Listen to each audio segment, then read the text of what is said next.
Assalamualaikum warahmatullahi wabarakatuh. Di sini saya akan menjelaskan tentang sistem pneumatik ya. Jadi sistem pneumatik ini terdiri dari beberapa komponen, yaitu ada kompresor sebagai sebagai supply udaranya, kemudian ada regulator, ada katup, kemudian ada controllernya yaitu PLC, dan yang terakhir ada aktuator sebagai output geraknya. Nah, video ini saya ambil dari channel YouTube Parker.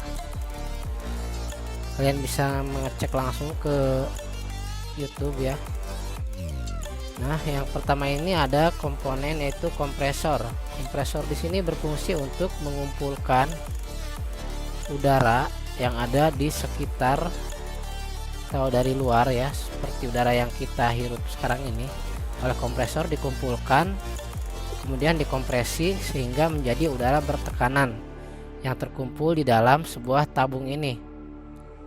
Nah, lalu udara itu disalurkan melalui selang ataupun pipa yang akan masuk ke bulk liquid separator dan air preparation atau FRL, yaitu filter, regulator, dan lubrikator.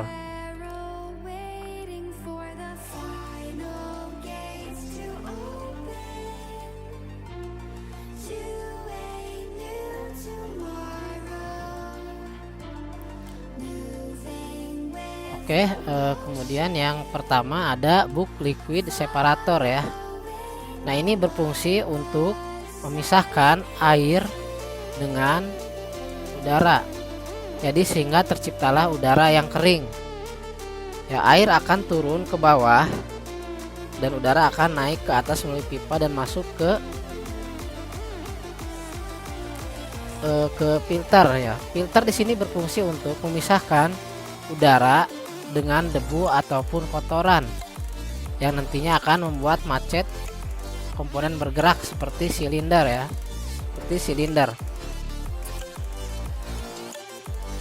ya. Setelah dipisahkan, udara itu akan masuk ke regulator. Regulator di sini berfungsi untuk mengatur berapa tekanan yang akan digunakan pada sistem ini.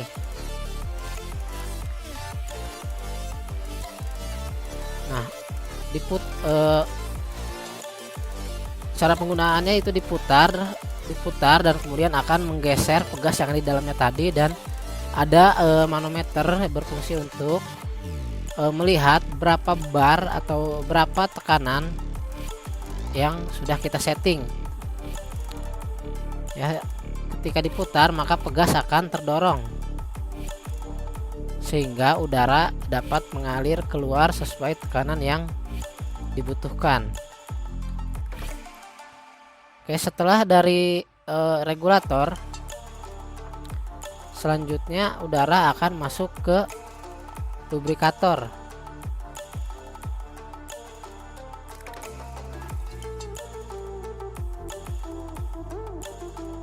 Ya.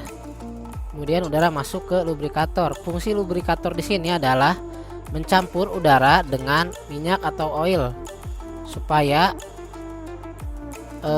komponen yang bergerak itu akan memperkecil gaya geseknya sehingga komponen menjadi awet dan tidak cepat panas.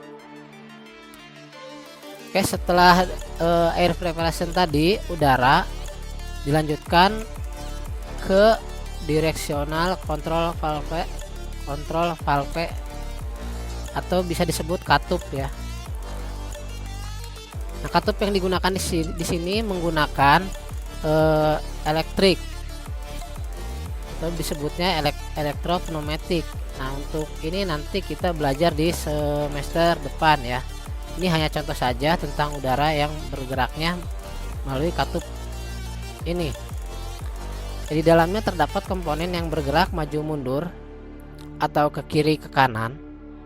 Ya, ketika ini adalah posisi komponen sedang aktif.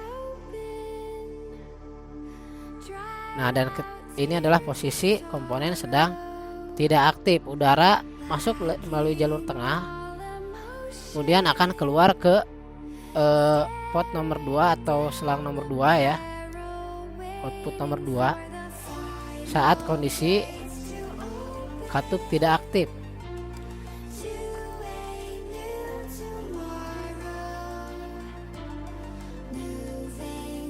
Nah, untuk mengatur katup ini aktif atau tidaknya digunakan sebuah mesin kontrol yaitu PLC menggunakan listrik. Listrik di sini berfungsi untuk mengaktifkan medan magnet pada katup ya, yang menggunakan solenoid ya. Solenoid ini akan buat medan magnet yang akan mendorong katup sehingga menjadi aktif dan udara keluar melalui nomor 4, output nomor 4. Ketika tidak aktif, solenoid ini akan bergeser, menyebutnya solenoid aja ya, solenoid katup ini akan bergerak ke kiri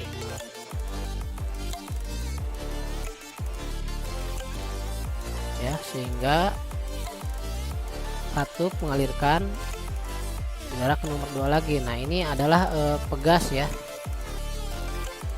menggunakan pegas untuk mengembalikan ke posisi off-nya.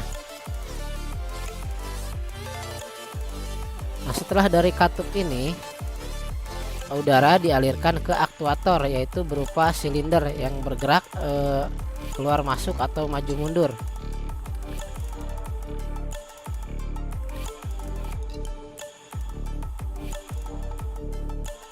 Oke, dapat dilihat ada dua input ya, yang di belakang dan yang di depan. Ini bergerak maju mundur.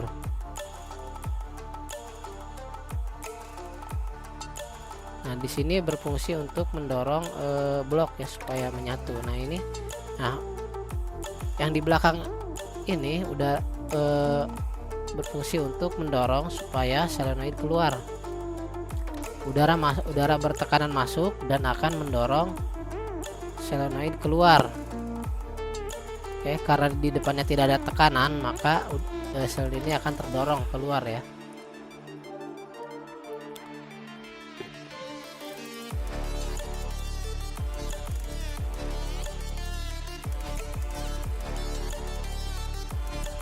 Nah, kemudian ketika katupnya ini dinonaktifkan, maka udara akan mengalir melalui nomor 2.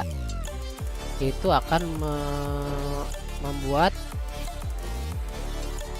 udara mengalir melalui nomor 2 dan membuat tekanan di depan menjadi lebih besar, sedangkan yang di belakang tadi kan sudah tidak ada tekanan udaranya ya. Nah, udara di depan lebih besar sehingga katup akan terdorong ke belakang dan udara di belakang akan terdorong keluar dan mengalir ke katup tadi dan mengeluarkannya melalui exhaust air ya. Jadi silinder ini akan bekerja sesuai dengan dorongan dari depan atau belakang ya. Kekuatan bar yang lebih tinggi itu yang akan mendorong solenoid. Batang solenoid ini keluar masuk. Ketika udara dari belakang masuk, maka akan terdorong ke depan. Ketika udara dari depan masuk, maka akan terdorong ke belakang atau ke dalam ya. Oke, seperti itu penjelasannya cara kerja sistem pneumatik ya. Ini saya menggunakan video dari Parker, kurang lebihnya mohon maaf. Terima kasih. Wassalamualaikum warahmatullahi wabarakatuh.